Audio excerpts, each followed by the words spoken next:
We don't go out to forest, we don't cut virgin grown timber.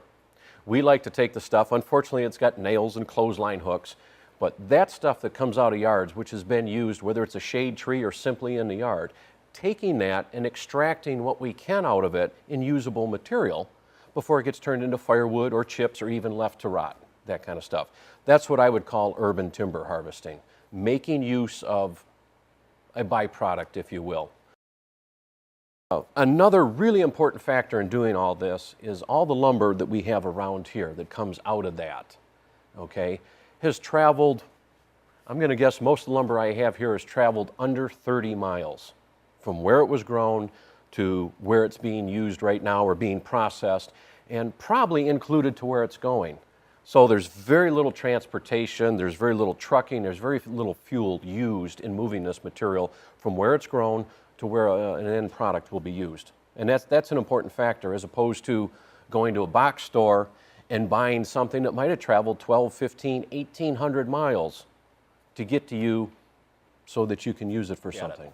If you want to look at it 200 years ago, when you built a house, when you built a barn, you looked around the property where you were building. You literally looked what was within walking distance, or at least distance that you could pull with a horse, okay?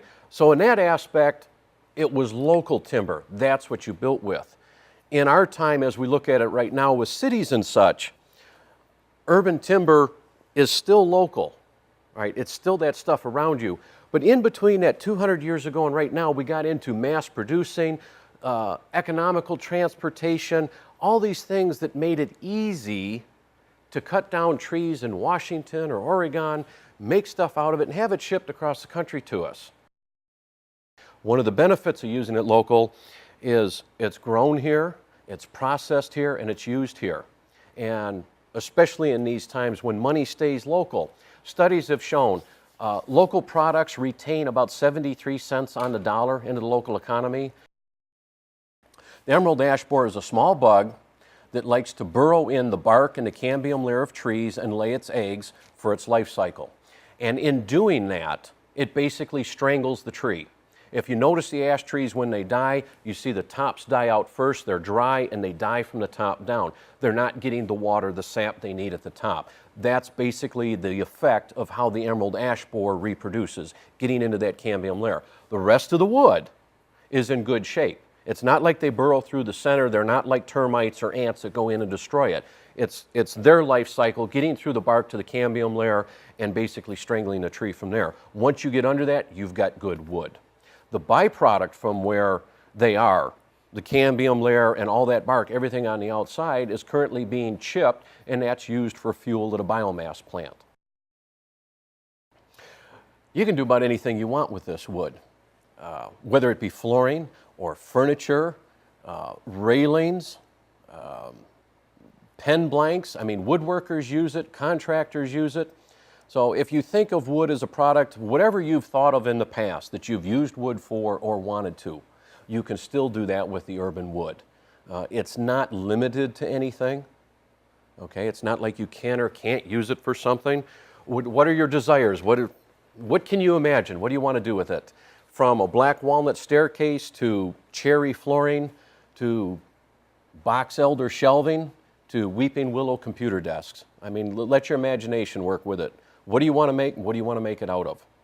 There are different choices of wood. I wouldn't recommend weeping willow for flooring. It's a soft wood, but it's absolutely stunning when it comes to countertops and tables. It's exciting because when you take an urban log, whether it's a small one or some of the stuff I've cut up to 67 inches in diameter is the largest one I've milled right now. What makes it exciting is you don't know what's inside that log. Okay, to me it's like opening a present at Christmas. It's wrapped up, it looks neat, but you still don't know what's inside it. So I like to do that, and when you open a log up, and that's the term us millers use for the first cut on a log, you get to find out what's in there. Is it full of knots? Is it straight grain? Yes, you can find metal in them. You can find ants in them. I found concrete inside of logs. I could go on a long time about all the things you don't want in one, but I try and stick to all the benefits of what's in there. It's fun to take something that's basically considered a disposal problem, and now you're extracting a usable product out of it. To me, that's fun. So, yep, I go home tired at night, I'm full of sawdust, but I feel like I did the right thing for the day, and that's important. When I see people taking down trees, I don't have a problem with trees coming down if they need to. That's part of our society. We want to put up a house, we want to put up a road. There's a tree there, they do need to come down. Trees also have a limited lifespan. They don't live for 2,000 years. Okay, typically in Michigan, an old tree is 200 years old. We don't have 400- and 500-year-old trees here. Trees have a limited lifespan. What makes me either sad or discouraged is when trees come down and they're simply turned into firewood or chipped or left there to rot. There is a natural resource, and a very good one, that's not being addressed. The tree may be down and gone, but you're still using it. Now you have a floor, now you have furniture, and it was grown right in your yard. That's a pretty cool thing. Ask any of my customers who have used products from their own yard. You'll see a smile on their face when they tell you the story about where it was, and what they went through to cut it, and how they're enjoying it now. It makes people proud, they're glad they did it, and I think it's the smart thing to do. One of the jobs I'm most proud of, and I believe my customer is too, and that are some folks that bought a piece of property to put their new house on, and their landscape company or excavator brought me 28 logs from the trees that were taken down on their property.